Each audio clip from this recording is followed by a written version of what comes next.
A'udzubillahi minasyaitonirrajim. Bismillahirrahmanirrahim. Assalamualaikum warahmatullahi wabarakatuh. Waalaikumsalam warahmatullahi wabarakatuh. Alhamdulillahirabbil alamin wassalatu wassalamu ala Muhammadin wa ala alihi wa sahbihi wa man tabi'ahu bi ihsan ila yaumiddin. Asyhadu an la ilaha illallah, asyhadu anna Muhammadan abduhu wa rasuluh. La nabiyya wa la rasula ba'dah. Allahumma inni as'aluka an yamunna alaina bil ilmin nafi' wal amali shalih wa an yufaqihana fid din wa an yaftah lana futuhal arifin wa an yarzuqana al ikhlas fil aqwali wal a'mal. Allahumma amin. Alhamdulillah. Bagaimana kabarnya Bapak Ibu? Alhamdulillah. Baik, kita melanjutkan kajian kembali di hari ini, kajian rutin pekanan kita setiap Sabtu Ahad, dan kita masih membahas dalam bab fikih ibadah, khususnya yaitu fikih salat dari kitab Safinatun Najah karangan Syekh Salim bin Sumair rahimahullahu taala. Kita sekarang masuk ke dalam bab yaitu masih melanjutkan kitab yakni pembatal-pembatal salat. Pembatal-pembatal salat itu jumlahnya ada 14. Kita sudah pelajari bersama setengah diantaranya yaitu 7. Mulai dari yang pertama, pembatal sholat, yakni ketika seseorang berhadas. Hadas itu artinya ketika seseorang mungkin kencing atau buang angin atau ingin buang hajat, ingin buang air besar dan sebagainya. Itu hadas. Yang kedua yaitu ketika terkena najis saat sedang sholat. Terkena najis. Di sini perinciannya adalah ketika kita sedang sholat kemudian tiba-tiba badan kita atau pakaian kita terkena najis, maka harus segera kita hilangkan. Oke, segera kita hilangkan. Aqallut tuma'ninah, diberikan yang namanya penjelasan oleh Imam Ahmad bin Umar Asy-Syatiri dalam kitabnya Nailur Raja, bahwa paling minimal itu sepanjang kita mengucapkan subhanallah. Aqallut tuma'ninah, paling minimalnya tuma'ninah itu kan ucapan subhanallah. Maka ketika kita sedang sholat misalnya, tiba-tiba langsung kejatuhan kotoran cicak, segera langsung kita hilangkan kotoran tersebut. Entah dengan cara menggerakkan pakaian kita, ya toh, atau mungkin dengan cara meniup. Kalau kita ibaratkan adalah kotoran cicak yang yang bentuknya itu kecil, ya toh. Tapi ketika kita menghilangkannya dengan cara menyentuh langsung, maka secara otomatis, apalagi kalau misalnya kotoran itu masih basah, secara otomatis itu membatalkan sholat kita. Oke, maka cara menghilangkannya adalah tanpa menyentuhnya langsung. Entah mungkin kita tiup atau digoyangkan sesuai hajat. Ya, supaya jatuh.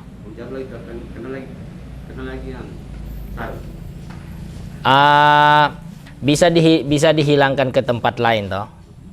Bisa mungkin ke arah samping kalau misalnya tidak ada orang, ke arah samping begitu. Oke, itu yang kedua yaitu terkena najis dan tidak segera dihilangkan. Yang ketiga, terbukanya aurat dan tidak segera ditutup. Biasa contoh paling konkret itu apa? Baju. Ya, bagian lipatan dubur itu ketika orang pakai baju terlalu pendek dan terlalu ketat, saat dia ruku atau dia sujud, yang laki-laki khususnya ini nampak. Ketika dia tidak segera langsung menarik bajunya, kaosnya, kemejanya dan sebagainya untuk menutup bagian yang nampak itu, maka secara otomatis sholatnya juga batal. Itu yang ketiga, terlihat aurat dan tidak segera ditutup. Tapi kalau segera dia tutup, artinya sholatnya tetap sah, walaupun harus berkali-kali. Oke, dalam setiap ruku tarik baju lagi, mau sujud tarik baju lagi, salah sendiri. Kenapa seperti itu? Otomatis ketika dalam kondisi melakukan pengulangan berkali-kali gerakan yang berlebihan, pahalanya nggak sebanding sama orang yang lebih khusyuk. Ya, Ya. Jadi mulai sekarang kalau kita mau sholat itu pakai kaos, dilihat-lihat kaosnya. Apakah panjang, menutupi aurat kita secara maksimal atau tidak. Oke. Kemudian yang keempat itu adalah berbicara dengan sengaja. Berbicara dengan sengaja. Walaupun hanya satu huruf yang bisa dipahami. Walaupun hanya satu huruf yang bisa dipahami. Contohnya apa?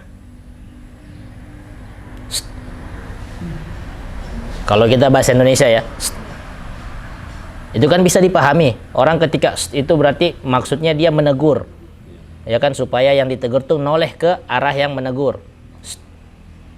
Itu dia langsung, oh iya ada apa? Nah, itu bisa berbahaya. Dia sengaja, dia tahu bahwasanya berbicara itu batal dan dia lakukan, secara otomatis batal.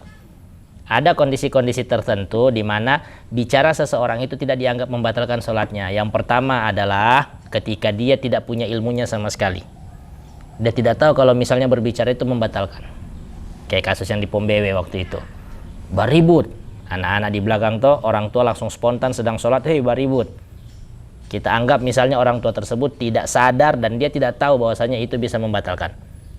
Maka dalam konteks yang agak beda itu tidak ada masalah sholatnya, bisa tetap dilanjutkan. Kalau dia bicara sendiri, Ustaz, terus dia bicara. Apa dia bilang dia sudah sadar? Mungkin dia sadar atau bagaimana? Berarti dia tidak sadar. Kalau dia tidak sadar di sini diberikan batasan oleh ulama mazhab Syafi'i itu hanya 2 huruf saja. Jadi kalau secara sahwan, kalau bahasa fikih itu sahwan, dia berbicara secara tidak sadar, ya, maka huruf yang dibolehkan hanya 2. Lebih dari 2 huruf dihitung batal. Jadi kalau dia bicara tidak sadar cuma boleh AB saja begitu. Kalau dia sudah ABC, sudah batal. Walaupun tidak sadar. Jadi kalau bicaranya itu banyak, lebih dari 2 huruf, tetap batal walaupun dia tidak sadar. Kemudian itu tadi yang keempat. Yang kelima itu adalah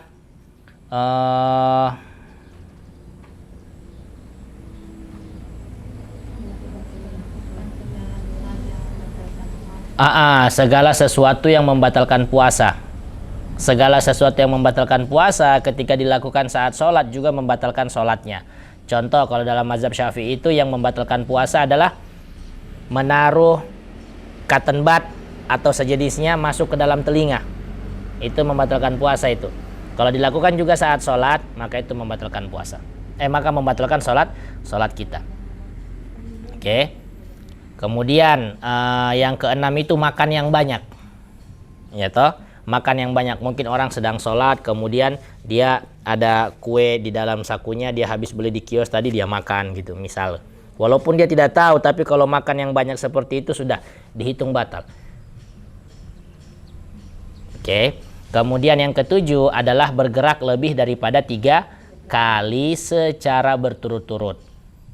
Anggota tubuh yang dimaksud di sini adalah anggota tubuh yang berat atau anggota tubuh yang besar. Maksudnya apa? Yaitu kedua tangan, kedua kaki, kepala, dan juga ada kemarin disebut itu rahang. Rahang di sini. Secara khusus rahang. Rahang ini diperuntukkan untuk orang yang makan saat sholat. Jadi sengaja makan tuh. Itu. Ada hubungannya dengan poin sebelumnya. Gitu. Nah, itu 7 yang sudah kita bahas bersama tentang pembatal-pembatal sholat. Yang ke-8, sekarang kita masuk yang ke-8. Pembatal sholat yang ke-8 itu adalah melompat.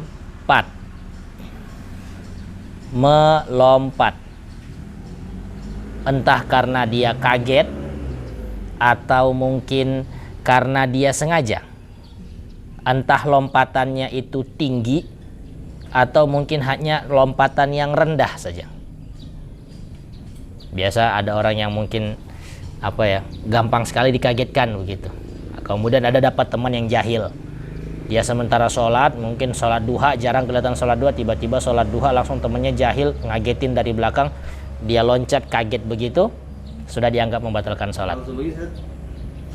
begini saja. Ya, contoh kan, Berarti cuma bahunya saja. ya, kalau biasa pintu masjid pang. Tidak sampai ke kaki. Tidak. Tidak ada masalah kalau begitu. Yang dimaksudkan melompat di sini adalah dengan seluruh badan mulai dari kaki sampai kepala ikut terangkat. Begitu. Loh, tadi kan Ustaz sempat dibilang katanya, kalau gerakan itu lebih dari 3 kali baru batal. Ini kan dia mungkin melompat cuma sekali. Kenapa tetap dihitung batal? Padahal cuma sekali, Ustaz. Apa bedanya? Bedanya di sini orang ketika melompat yang bergerak adalah seluruh tubuhnya. Mulai dari kaki sampai kepala. Sedangkan kalau yang gerakan 3 itu hanya sebagian anggota tubuh saja. Jadi agak berbeda. Oke. Maka yang ke-8 itu adalah melompat. Yang ke-9 memukul dengan sekuat tenaga. Bagaimana? Misal orang sementara sholat, gitu. Langsung tiba-tiba dia mau pukul temannya. Gitu. Sekuat tenaga. Kalau orang sekuat tenaga itu mulai dari badan, kepala, lengan semuanya bergerak. Dia mau pukul temannya, itu juga membatalkan sholat. Tapi kalau pukulannya ringan bagaimana Ustadz? Boleh. Seperti contohnya apa? Contohnya adalah cara perempuan mengingatkan ketika ada yang keliru dari imamnya.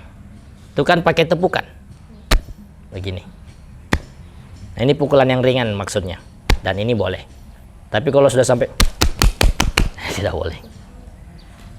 Gitu, tidak boleh. Jadi yang ke-9 itu adalah pukulan yang dilakukan dengan sekuat tenaga. Itu yang ke-9. Kemudian yang ke-10 yaitu melakukan rukun fi'liyah. Rukun fi'liyah itu apa? Rukun rukun gerakan sholat. Kan dalam rukun yang 17 itu ada yang gerakan, ada yang ucapan. Ya toh, gerakan seperti takbiratul ihram, gerakan, ruku, gerakan, i'tidal, gerakan. Oke, itu namanya rukun gerakan. Kalau rukun bacaan itu seperti Al-Fatihah, sholawat kepada Nabi, ya toh, dalam tasyahud akhir. Itu namanya rukun bacaan. Ini saya cobain dulu ya. Bismillah.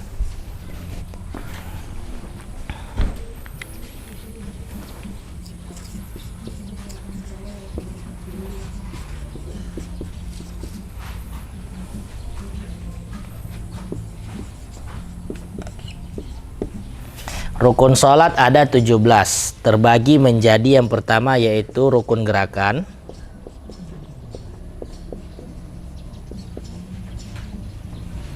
Oke. Waalaikumsalam warahmatullahi wabarakatuh. Rukun gerakan ada rukun gerakan, ada juga rukun bacaan.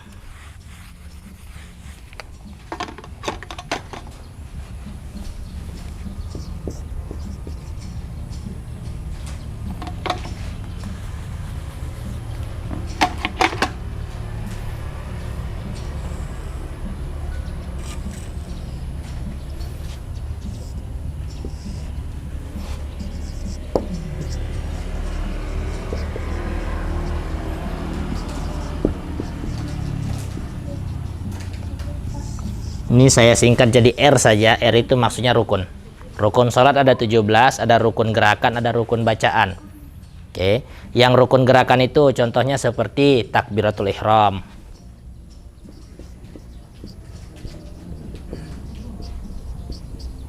Takbiratul ihram. Kemudian apa lagi? Ruku. I'tidal. Sami Allahu liman hamidah, sujud. Duduk di antara dua sujud.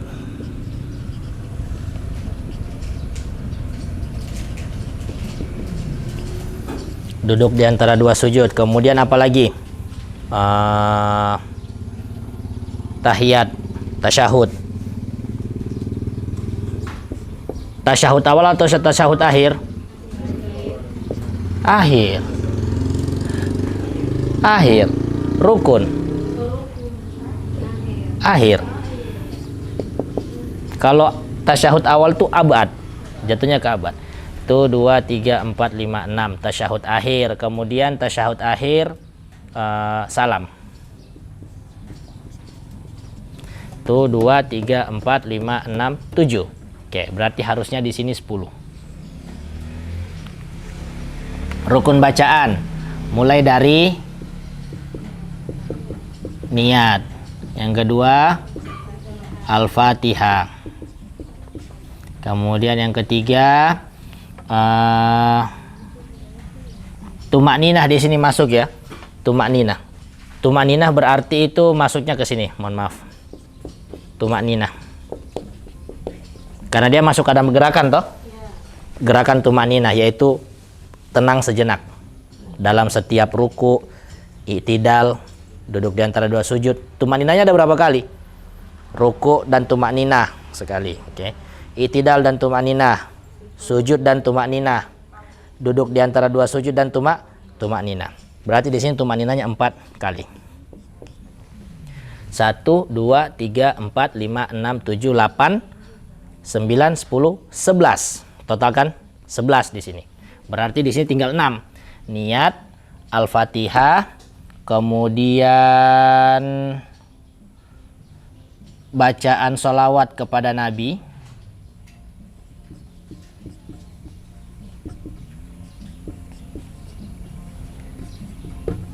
ketika tahiyat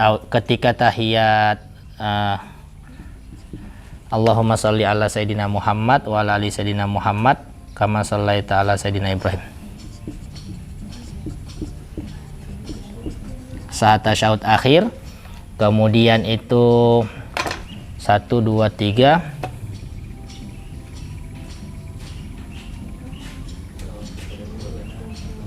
salawat kepada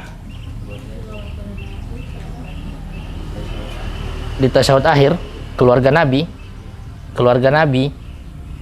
salawat kepada keluarga Nabi, salawat kepada Nabi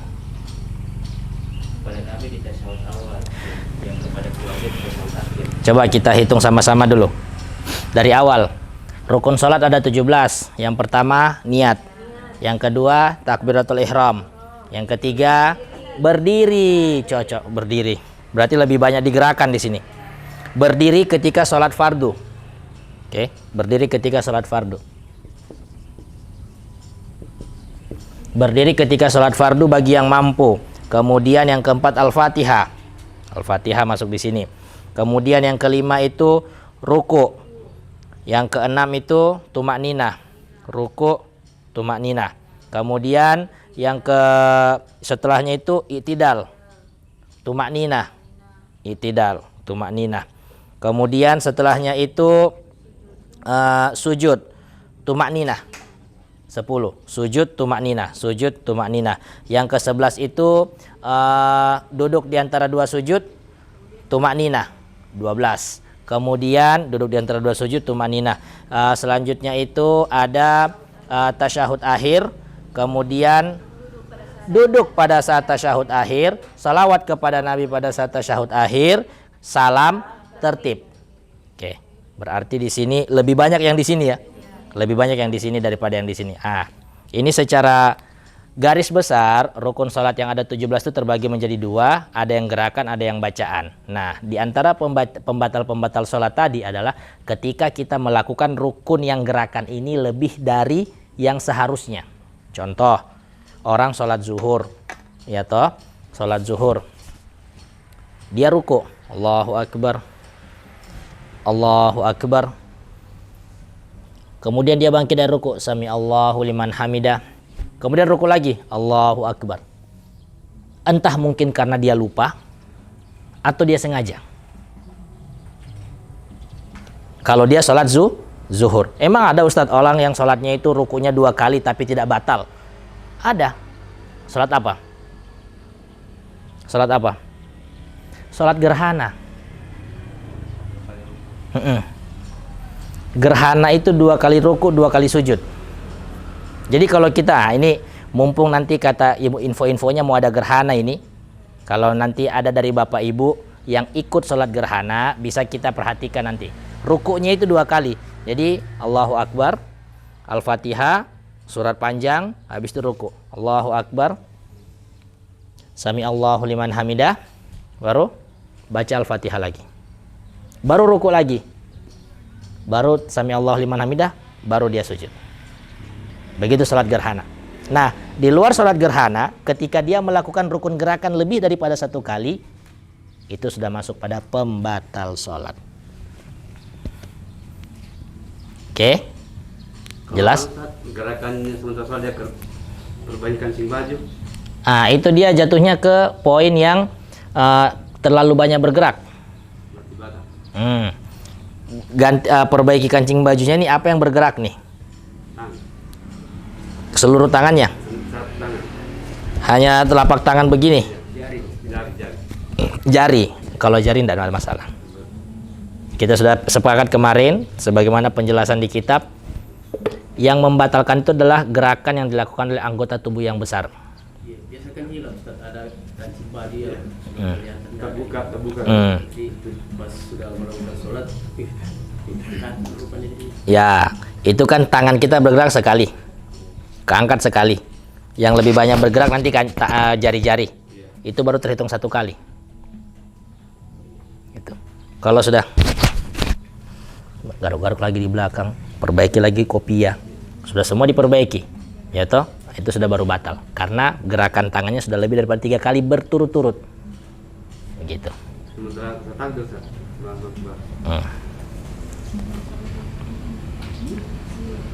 Oke, kalau begitu dilihat lebih dari 3 kali atau tidak? Tidak ada perbedaan di sini antara sunnah atau fardu. Dalam bab pembatal sholat tidak ada perbedaan antara sholat sunnah atau fardu. Nah, seperti yang Bang Siap maksud tadi, Allahu Akbar, songkok lagi. Kita hitung saja, apakah lebih dari 3 kali atau tidak? Karena ini sudah gerakan besar ini. Oke, kalau sudah lebih dari 3 kali berturut-turut, berarti sudah yang keempat kali masih begitu, batal. Tapi kalau masih 2 kali, 3 kali, tidak ada masalah. Jelas?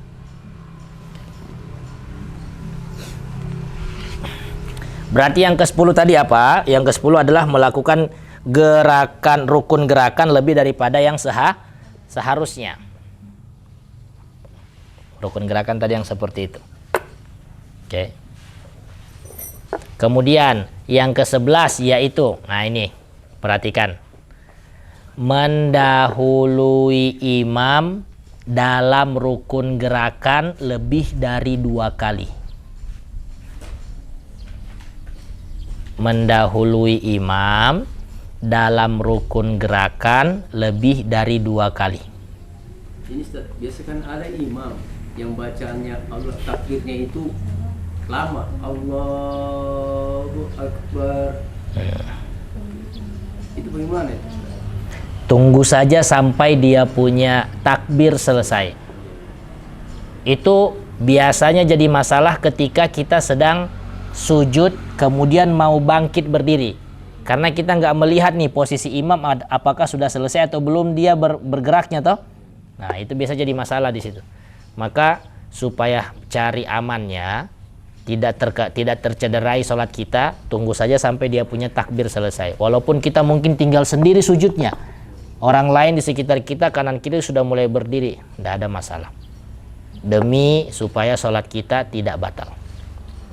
Karena ketika kita mendahului imam dalam rukun gerakan lebih dari 2 kali, di sini dia bisa membatalkan sholat kita. Atau menyelisihi gerakan imam tanpa ada alasan uzur yang kuat gitu. Pokoknya cuma mau menyelisihi saja. Saya tidak mau sama-sama dengan imam. Misal toh, ya toh, setiap kali imam mau gerakan, dia duluan Allahu Akbar begitu. Atau imam baru mau bergerak, Sami Allah, dia Sami Allahu liman hamidah. Imam baru mau sujud, Allah, dia sudah sujud Allahu Akbar. Itu. Tidak ada alasan syar'i selalu mendahului imam, selalu menyelisih gerakan imam. Ini sudah batal. Batal sholatnya. Maka disinilah kembali kita tegaskan pentingnya kita belajar fikih sholat. Jangan-jangan selama ini sholat kita ada yang keliru. Gitu. Ada Antum sepertinya mau bertanya Bang, siap ada kejadian terbaru lagi di Pom BW atau? Surat Atin itu ya, yang terakhir Ah, ya, ada sallallahu alaihi hakimin. Ah. Namun biasa kan itu amin. Astagfirullahaladzim. Biasa dan jika mungkin manfaatnya. Bagaimana itu? Batal atau bagaimana? Baik, dia tidak sadar mengucapkan kata Amin. amin. Kan jazakallahu hakimin. Amin. Tidak sadar. Tidak sadar. Batal. Makmumnya batal. Karena amin tadi lebih dari 2 huruf Bang Siap. Kalau dia ucapannya itu tidak sadar, patokannya adalah 2 huruf. Oke, ini dengan catatan ada sumber-sumber ilmu di sekitar dia. Hidup sama-sama begitu. Beda kasusnya kalau misalnya orang itu sama sekali belum tersentuh dengan ilmu syar'i. Tinggal di gunung, tidak ada ustadz yang datang ke sana mengajar, kemudian mu'alaf, misalnya dia mu'alaf dari nenek-neneknya, tapi tidak ada orang yang mengajar ilmu agama di sana toh, itu beda kasus. Tidak terjamah, tidak sampai ilmu kepadanya. Tapi kalau yang kayak di kota seperti ini, dia belum paham, dikatakan dia belum sampai ilmu, bisa jadi masalah. Karena kalau di kota majelis ilmu banyak, cuma dianya mau datang atau tidak. Oke, kembali ke tadi, kalau dia lupa dan lebih dari 2 huruf, batal. Si makmum itu batal. Jelas? Ada yang begitu lagi di Pom BW? Tidak ada. Pom BW ini selalu menyimpan cerita. Kita sudah sampai yang ke-11, betul? Yang ke-11. Sekarang pembatal sholat yang ke-12. Pembatal sholat yang ke-12 adalah sengaja. Perhatikan, sengaja memotong sholatnya. Berniat untuk memotong sholat. Iya toh? Contoh. Habis 1 rakaat ini saya mau selesai sholatku, saya mau keluar.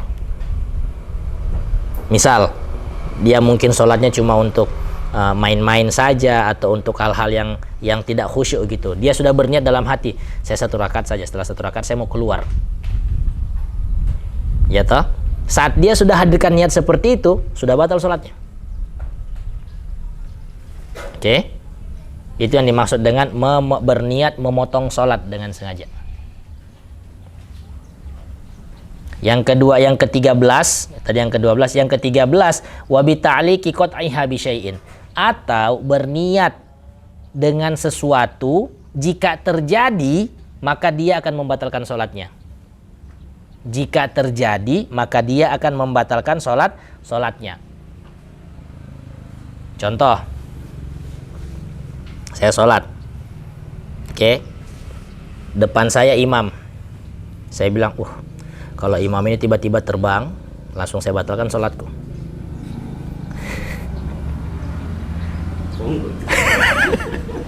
Tapi begitu loh Syekh menjelaskan perumpamaannya. Jadi dia mengkaitkan dengan sesuatu di sekitarnya, kan, dan itu jika seandainya terjadi, dia batalkan sholat itu.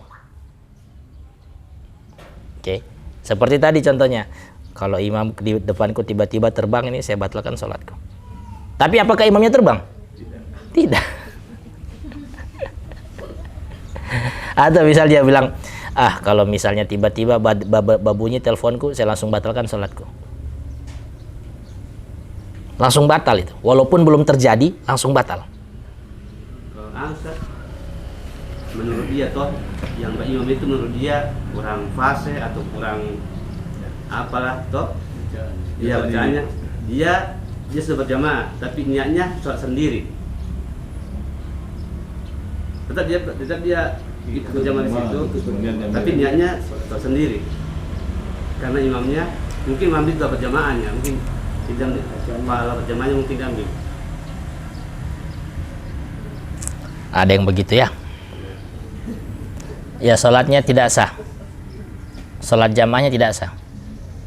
Begitu. Dia cuma dapat sholat sendiri saja. Karena dia tidak, niatnya tidak, iya, sudah tidak ikut sholat berjamaah, cuma mengikuti gerakan imam saja. Kalau imamnya yang selalu melakukan kesalahan, makmumnya juga batal. Jelas. Termasuk membatalkan sholat itu kalau setiap bacaan surah semua di belakangnya panjang semua. Contohnya? 2 sampai 3 rakaat Al-Ikhlas misal, Al-Fajr misal. Itu lebih dari 2 rakaat panjang. Berarti dia bacaan panjang pendeknya ini. Iya, rakaat. Bacaan panjang pendek dari sudah 13 poin yang kita sebut, ada tidak disebut bacaan panjang pendek membatalkan sholat? Tidak. Tidak membatalkan sholat. Dari imam menyiapkan sholat. Kecuali Al-Fatihah. Karena Al-Fatihah rukun. Tok jadi tak jadi tok. Oke. Kecuali Biasa yang kita dalam hati ini bacaan imam ini sudah panjang, taruhlah surat Ar-Rahman satu panjang. terlalu panjang. Dalam hati itu. Jadi Kadang-kadang dalam hati itu panjang sekali.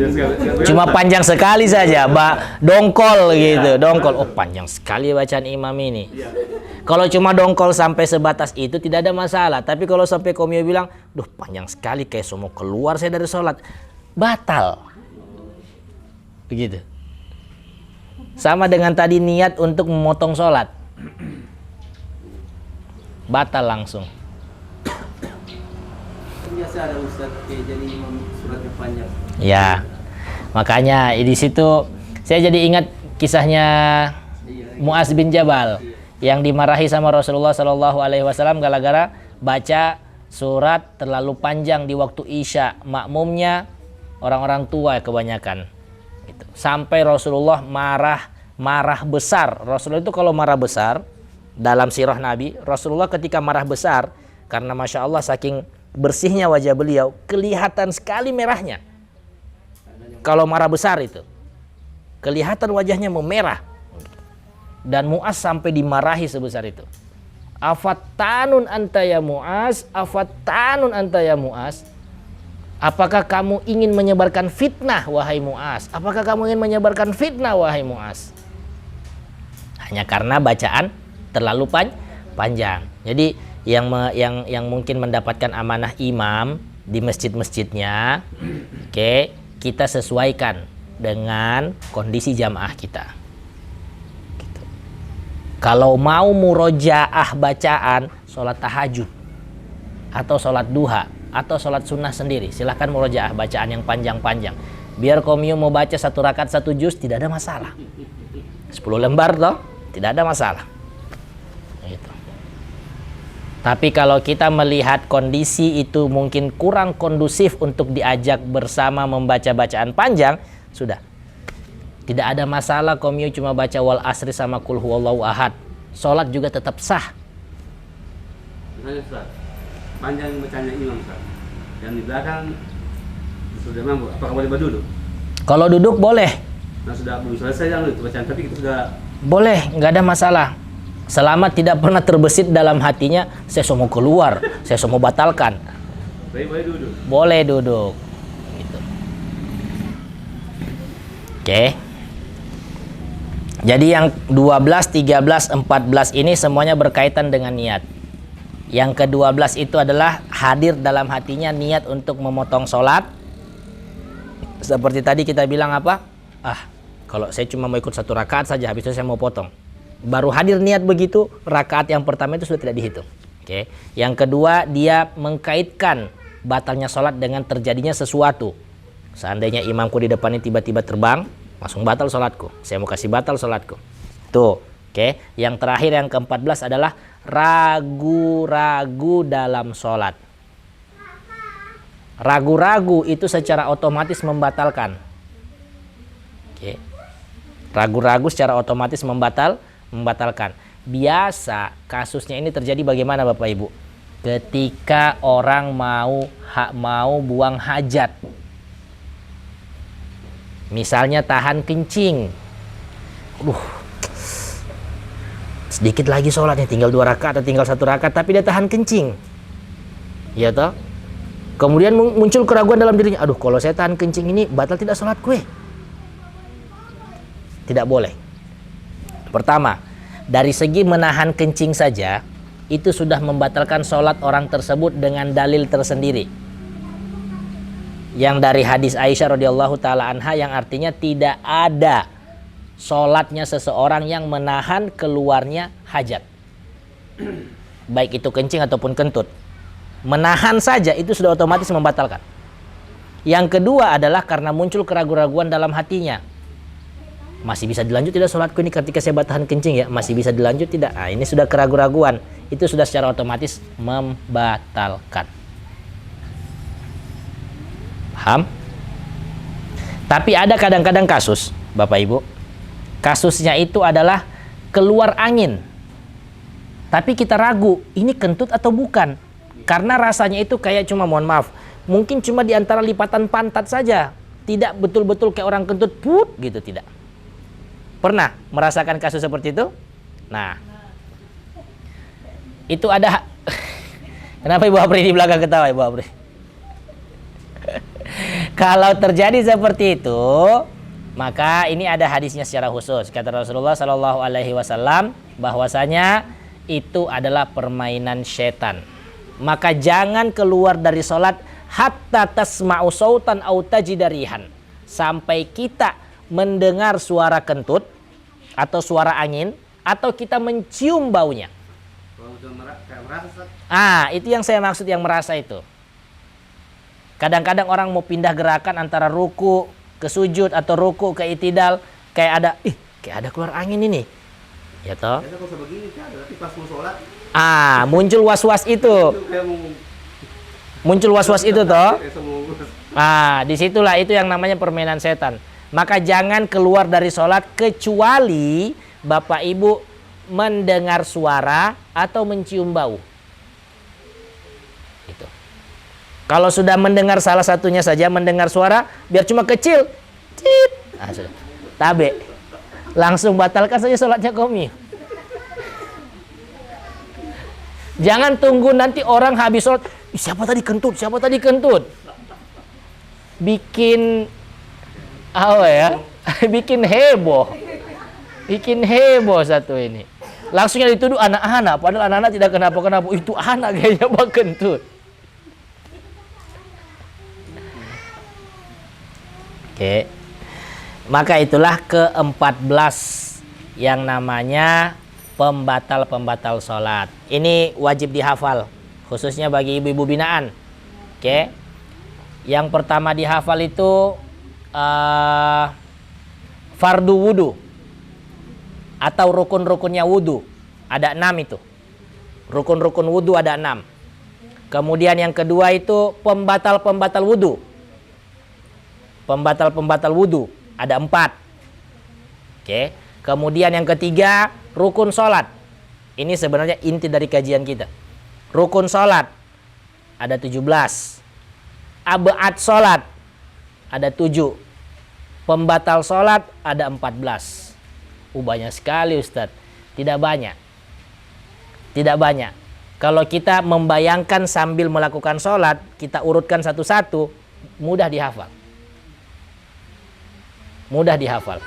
Kayak contoh tadi rukun sholat kita bisa hitung 17. Dengan kita mengurutkan mulai dari niat sampai salam. Bisa kita hitung 17. Pembatal sholat bisa juga kita kira-kira. Oke. Pembatal sholat yang 14. Yang pertama mulai dari berhadas. Oke. Berhadas. Yang kedua yaitu kena najis. Badan atau bajunya. Yang ketiga aurat terbuka. Tidak segera ditutup. Yang keempat, berbicara. Yang kelima, segala pembatal puasa. Yang keenam, makan banyak. Walaupun lupa. Makan sementara sholat, ya ada kue pia habis dibeli sama Ibu Warni, makan dulu. Batal. Ya toh? Yang keenam. Yang ketujuh, yaitu apa? 3 gerakan besar. 3 kali berturut-turut. Yang kedelapan, apa yang kedelapan? Betul. Yang ke-8 melompat. Kaget, orangnya kagetan. Tiba-tiba dijahilin sama temannya, langsung dia melompat saat sholat. Langsung batal. Yang ke-8 melompat. Yang ke-9 memukul dengan sekuat tenaga. Orang lagi sholat langsung. Itu batal. Oke, memukul dengan sekuat tenaga. Tidak ada juga. Ini. Tadi sempat ada toh. Bagaimana kalau gerakannya itu? Tadi kan kita sempat bilang yang ketujuh adalah gerakan besar lebih daripada 3 kali. Sedangkan gerakan kecil walaupun berkali-kali tidak ada masalah. Contoh menggerakkan jari. Bagaimana kalau gerakan kecilnya itu dengan niat main-main? Contoh, sholat. Ini gerakan kecil nih, karena kan bahu, bukan tangan. Dan cuma sekali juga. Kalau niatnya main-main walaupun gerakan kecil, batal. Mengangkat sarung. Ya, teman jangan sarung. Ya. Bagaimana? Angkat sarung, batal soalnya diangkat sarung itu. Kan tadi ada poinnya Bang Sihab, kalau aurat nampak langsung segera ditutup. Ketika sarungnya terangkat langsung segera dia tutup. Begitu. Tidak ada masalah. Tidak batal sholatnya. Yang batal itu kalau misalnya temannya tadi sholat juga, kemudian diangkat sarungnya itu batal.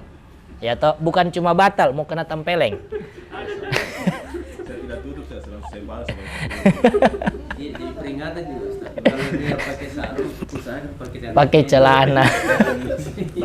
Cuma kadang-kadang ini saya perhatikan atau beberapa jamaah itu ada juga yang lebih nyaman pakai sarung tapi tidak pakai dalaman.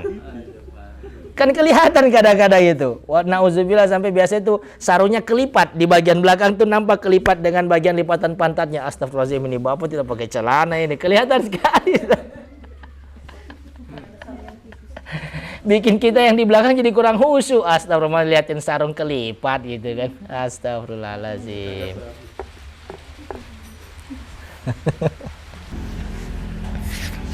Oke, baik. Kita tadi sampai di mana? Melompat. Yang ke-8 itu melompat. Yang ke-9 itu memukul dengan sekuat tenaga. Yang ke-10 adalah melakukan rukun gerakan lebih dari yang seharusnya. Oke. Yang ke-11 itu mendahului imam, menyelisihi gerakan imam. Ke-12 itu yang berkaitan dengan niat apa? Niat memotong sholat dengan sengaja. Ke-13 niat jika terjadi sesuatu saya membatalkan sholat saya, dikaitkan dengan yang di luar. Yang ke-14 ragu-ragu.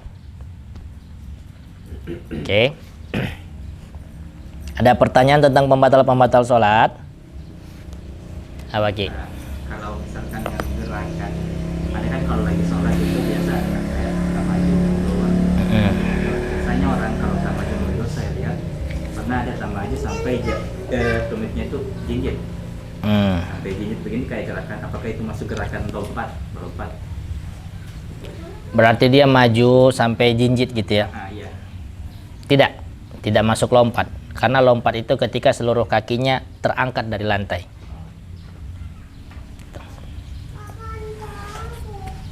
Kenapa juga ada orang sholat maju? Kenapa ini banyak sekali versi sholat ini? terbawa apa? Satu keseriusannya mereka di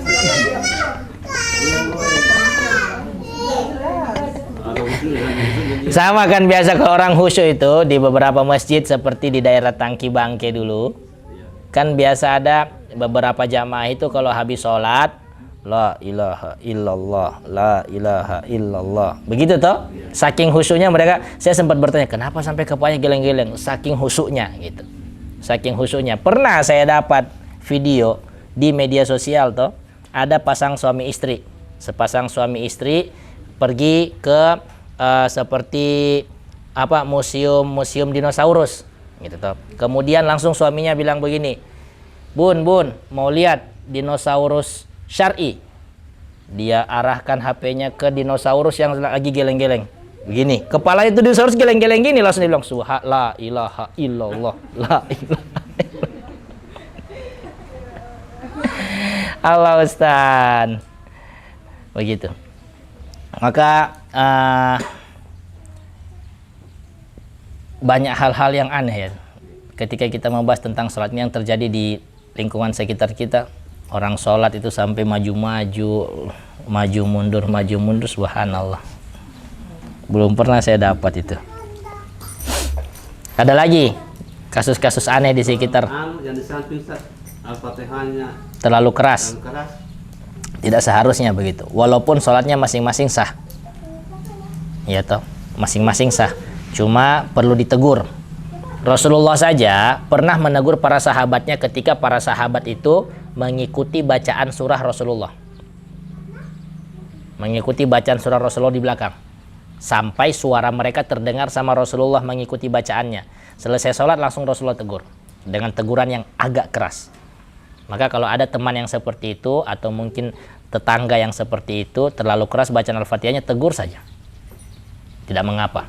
Daripada komiu tiap hari baku ketemu sama dia baku dongkol, simpan dalam hati. Salah satu penyebab orang cepat sakit itu adalah banyak pikiran. Oke.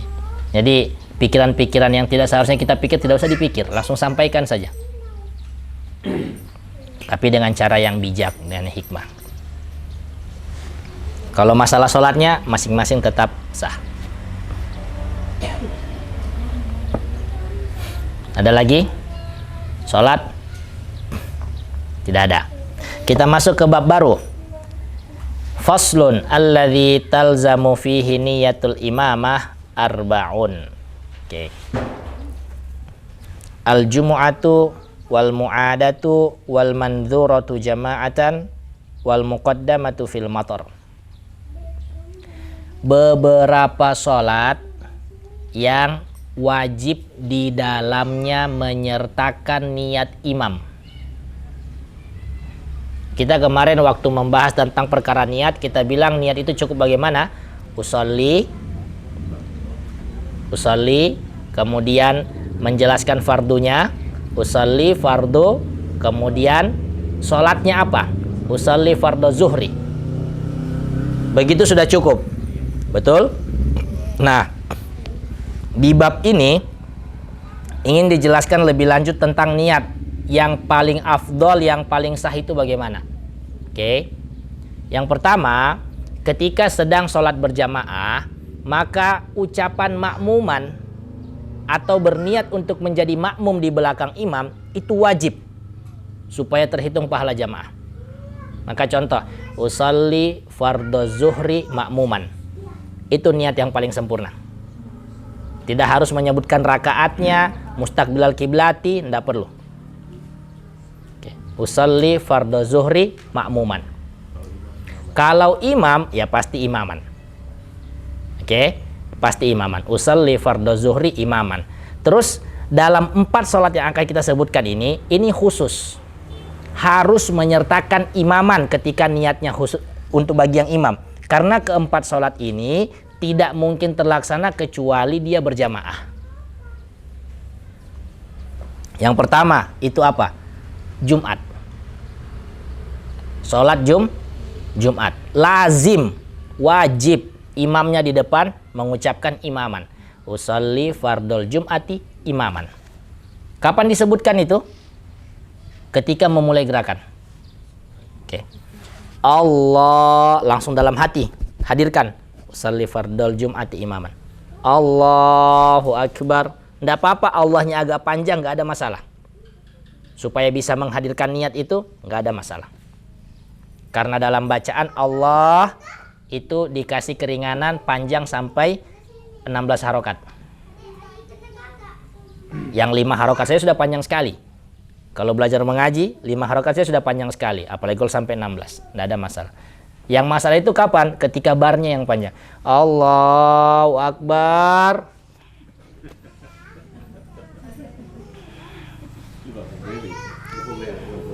Bukan.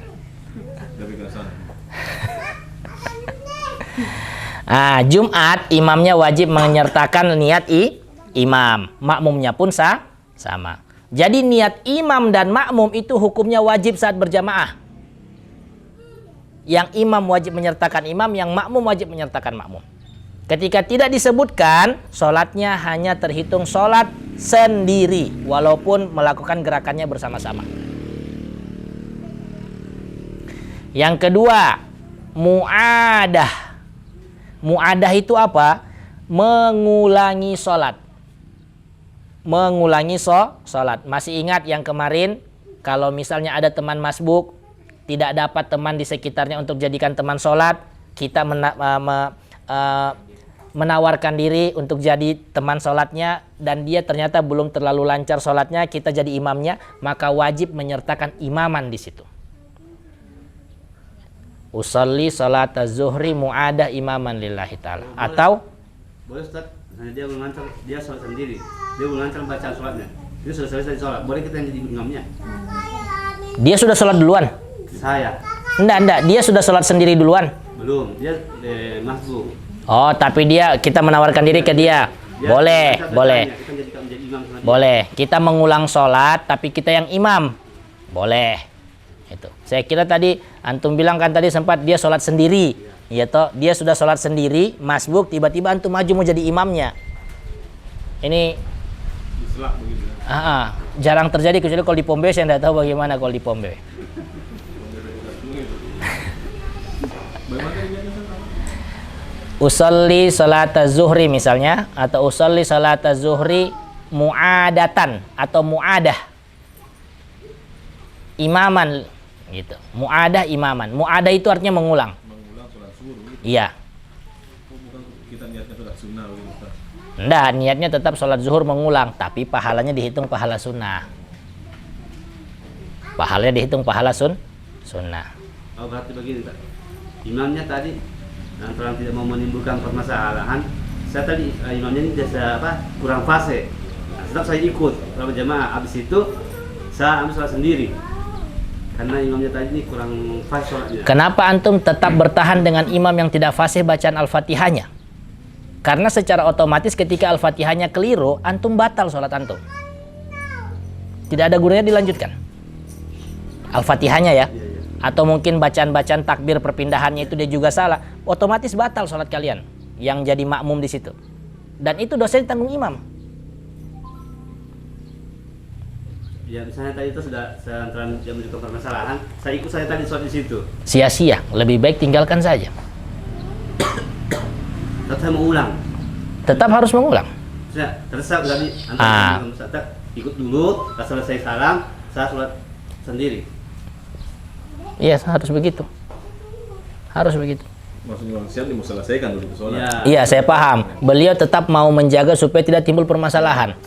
Ya kan? Boleh, Ustaz. Enggak. Cepat atau lambat tetap akan timbul permasalahan kalau setiap kali antum melakukan itu. Karena antum punya sholat sunnah ini 4 rakaat, 3 rakaat, 2 kali tasyahud. Tidak ada sholat sunnah begitu. 4 rakaat, 2 kali tasyahud. Misalnya antum ngulangi zuhur atau ngulangi isya. Belum lagi kalau misalnya yang diulangi itu isya atau maghrib. Antum keraskan suara, sunnah apa ini? Kenapa dia punya suara keras? Bukannya fitnah akan lebih besar kalau itu terjadi. Ya toh, lebih baik antum tinggalkan. Baru biarkan orang bertanya.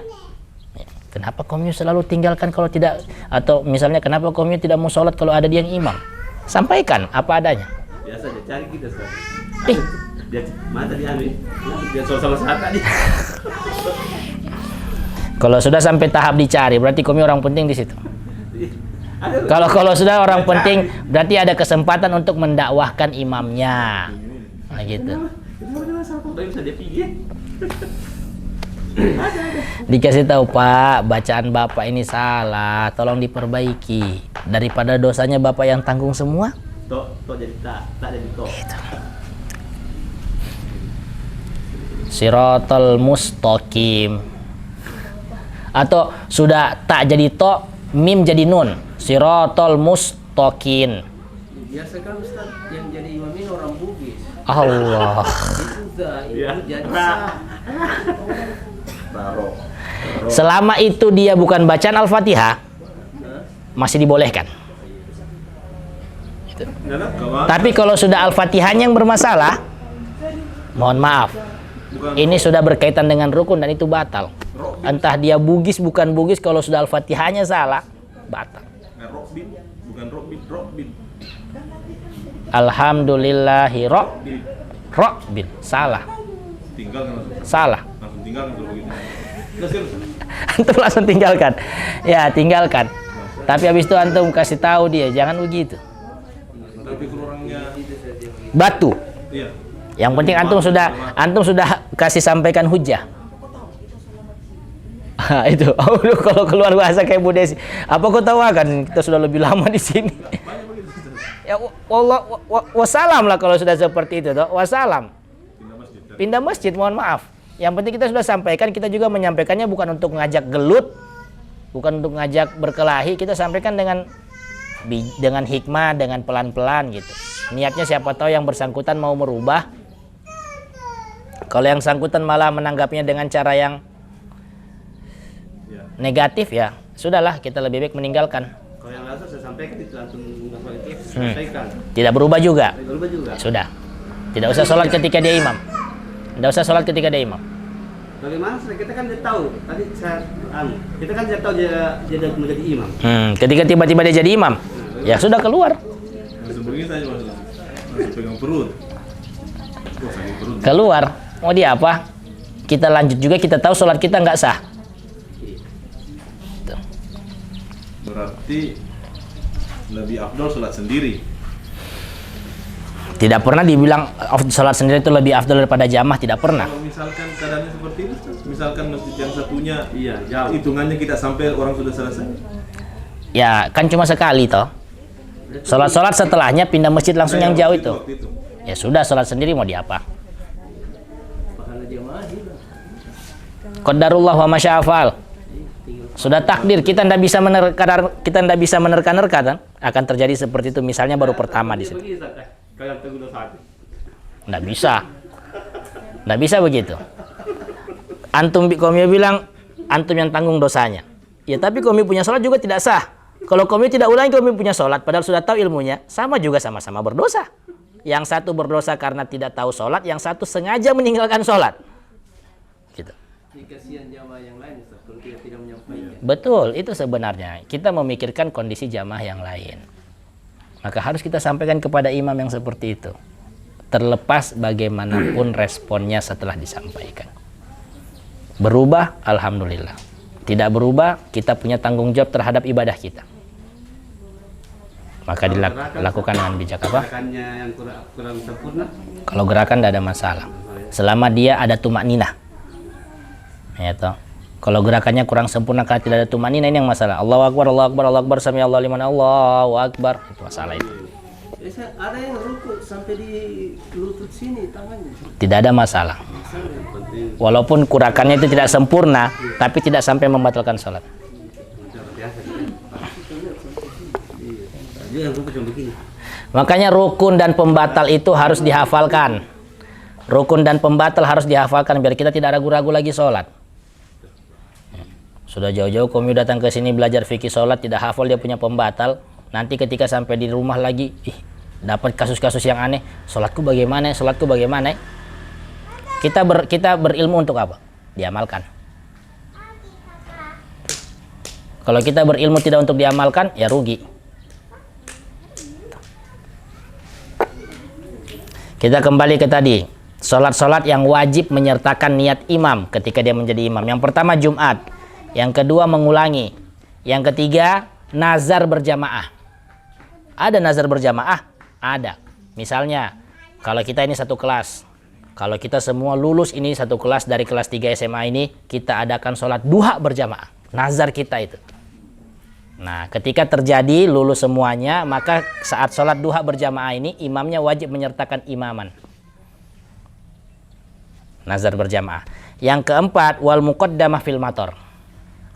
Jamak sholat takdim mator. Jamak takdim mator. Apa itu jamak takdim mator? Menjamak sholat karena alasan hujan deras. Meskipun bukan safar Ustaz. Meskipun bukan safar. Meskipun bukan safar. Sholat apa? Maghrib isya.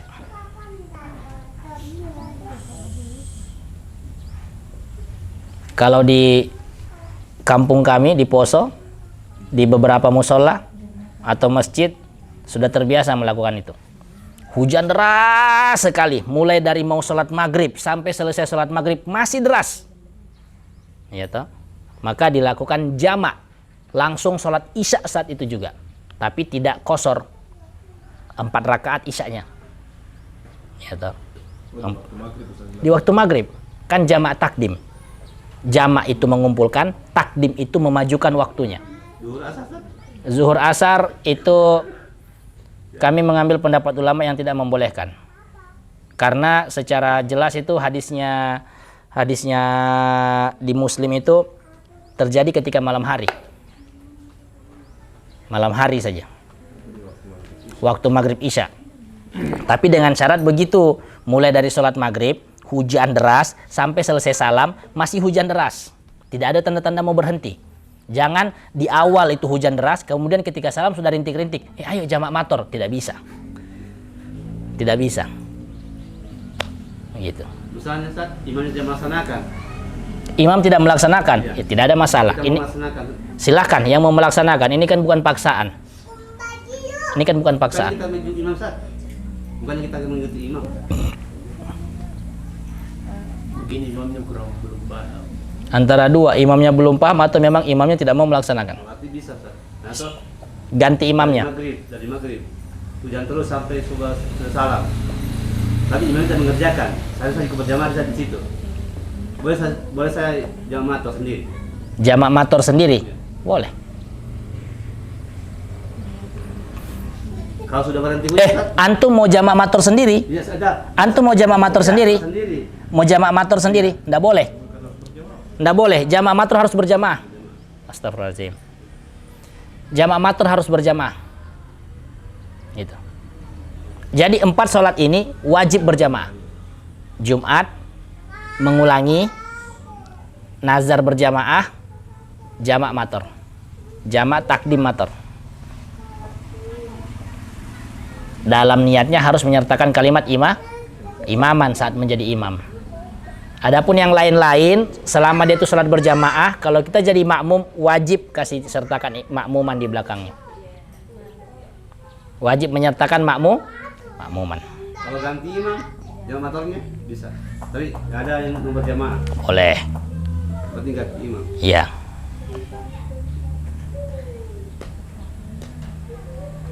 Belum pernah dilaksanakan jamak mator? Jangan dulu berdoa sekarang.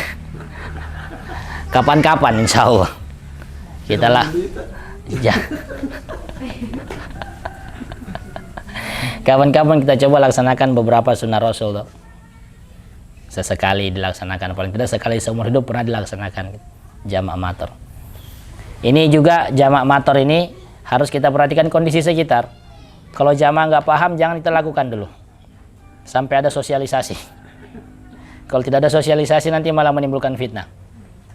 Atau apalagi misalnya dia kondisi itu kompleks. Pertama tidak pernah dikasih tahu ilmunya, kemudian cuma masjid dalam BTN. Alasan rumah-rumah berdekatan satu sama lain. Lebih baik jangan. Tapi kalau sudah disosialisasikan, jamaah sudah mulai paham, silakan dilakukan. Jangan sampai kita mau mengerjakan sebuah sunnah malah menimbulkan mudorot dan fitnah yang lebih besar akibat itu.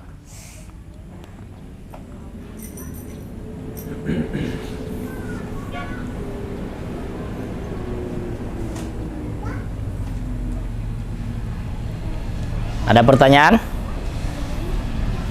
Tidak ada. Tapi masalah masbuk, Ustaz. Masbuk, ada apa itu? Kalau kita dapat di orang berjamaah dulu begini, pas begini, kita mau mundur. Itu apa kita ada mundur, Ustaz? Jangan, Si makmum. jangan. Nggak boleh. Berarti Jangan. itu orang yang jamaah ketiga ini tetap dia di barisan belakang. Posisi imamnya di mana? Apakah mepet dinding atau tidak? Kalau masih ada space di sebelah kirinya, sholat di sebelah kirinya imam. Imam, jamaah pertama, jamaah kedua. Ya. Atau sholat di sebelah kanannya jamaah kedua. Berarti jarak tiga. Ya, Boleh ke Ustaz yang memberi kode begini? boleh. Boleh. Tapi kalau jamaah tadi itu kasusnya toh, digeser begini dia tidak mau geser, imam kasih kode begini, malah makin tambah urusan itu. Tambah tidak mau mundur mungkin dia itu. Ya toh? Karena cuma satu, pasti si fulan ini nggak paham sama sekali. Kalau kita kasih gerakan tambahan nanti dia malah kenapa ini? Tersinggung. Sama kayak antum sholat. Antum tahan orang jangan lewat, malah dia jabat tangan. Ya toh? Maka sudah. Lebih baik kita yang paham, kita melihat kondisi sekitar. Kalau bisa masuk di kanannya makmum yang pertama itu, masuk di kanan. Kalau tidak bisa masuk, di sebelah kirinya imam. Boleh. Kalau nggak mundur toh. Kalau saya itu kita sudah tahu saya makmum, Rizky imam, saya makmum. Saya sudah tahu ada yang mau apa kita harus menunggu? Tidak sebenarnya. Tidak sebenarnya. Jadi memberikan kode di sini itu beberapa ulama tidak membolehkan. Terus bagaimana kita mau kasih tahu kalau di depan kita itu kita sudah mau masuk di soft sama dia? Ya kan? Caranya dengan mengeraskan suara takbir ketika masuk dalam sholat. Allahu Akbar. Harusnya kalau makmumnya itu ngaji, dia mundur. Oh, ada makmum nih di belakang saya. Dikasih kode. Tidak bisa. Jadi sebagian ulama Syafi'iyah itu memberikan kode begini. Tidak dibolehkan. Orang sholat.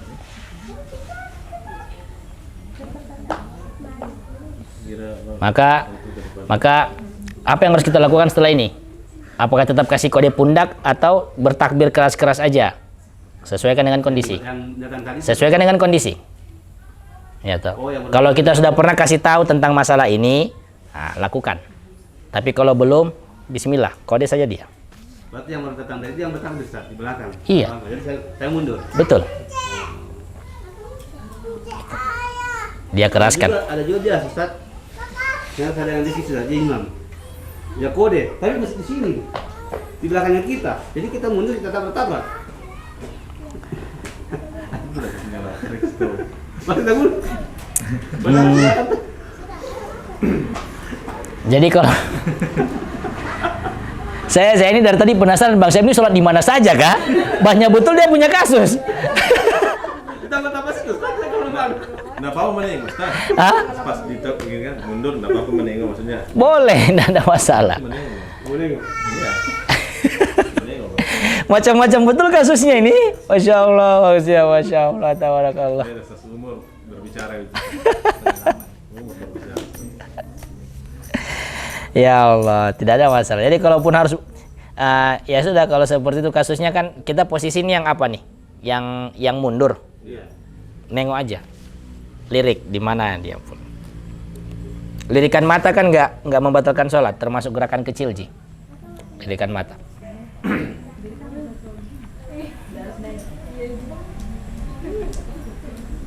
Cukup? 5:30. Kita belum sempat bahas lanjutannya Qudwah. Ini baru pembukanya Qudwah tadi nih. Berarti minggu depan insya Allah Qudwah yang kedua. Syarat-syarat Qudwah. Apa itu Qudwah sebelum kita tutup? Apa Ustaz?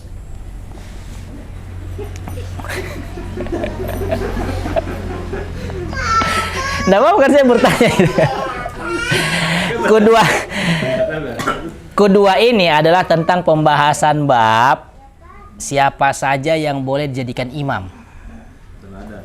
Gitu. Siapa saja yang boleh dijadikan imam. Itu yang harus kita perhatikan. Jadi tidak bisa sembarangan juga kita langsung mau berimam di belakang orang. Tidak bisa, harus kita perhatikan dulu beberapa syarat-syarat.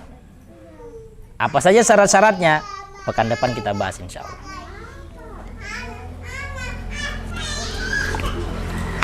Kita tutup dengan bacaan alhamdulillah. Alhamdulillahirabbil alamin. Subhanakallahumma bihamdika asyhadu an la ilaha illa anta astaghfiruka wa atubu ilaik. Sebelum kita tutup, mari kita berdoa terlebih dahulu. A'udzubillahi minasyaitonirrajim. Bismillahirrahmanirrahim. Hamdan syakirin, hamdan na'imin, hamdan yu'afi ni'amahu wa yukafi'u mazidah. Ya Rabbana lakal hamdu kama syukru yang bagi li jalali wajhikal karimi wa adimi sultanik. Allahumma gfirlil muslimina wal muslimat wal mu'minina wal mu'minat al-ahya'i minhum wal amwat innaka samiun qaribun mujibud da'wat ya qadil hajah. Ya Allah ya Rabb, ampunlah dosa-dosa kami, ampunlah kesalahan-kesalahan kami. Ya Allah ya Rabb, jika ada di antara kami ataupun anggota keluarga kami hari ini yang diuji dengan penyakit, ya Allah, berikanlah dia kesembuhan dan berikanlah dia kekuatan untuk bisa beraktivitas seperti sedia kala. Ya Allah ya Rabb, jika ada di antara kami atau anggota keluarga kami yang hari ini diuji dengan hutang, mudahkanlah dia untuk bisa melunasi hutang-hutangnya ya Allah. Ya Allah, jika ada di antara kami ataupun anggota keluarga kami yang diuji dengan keturunan, berikanlah dia keturunan yang soleh-soleha. Jika ada di antara kami atau anggota keluarga kami yang diuji dengan kesempitan, berikanlah dia kelapangan dari setiap urusannya ya Allah. Ya Allah ya Rabb, berangkatkanlah kami ke tanah suci-Mu ya Allah di waktu yang terbaik, dengan cara yang terbaik dan dengan fasilitas yang terbaik darimu ya Allah. Allahumma tawaffana musliman wa alhiqna bissalihin. Wafatkanlah kami dalam keadaan berserah diri kepadamu dan pertemukanlah kami, persatukanlah kami dengan orang-orang yang soleh. Allahumma gfir lana dzunubana wa dzunuba walidina warhamhuma kama rabbauna shighara. Rabbana atina fid dunya hasanah wa fil akhirati hasanah wa qina azabannar. Wa sallallahu ala sayidina Muhammadin walhamdulillahi rabbil alamin. Assalamualaikum warahmatullahi wabarakatuh.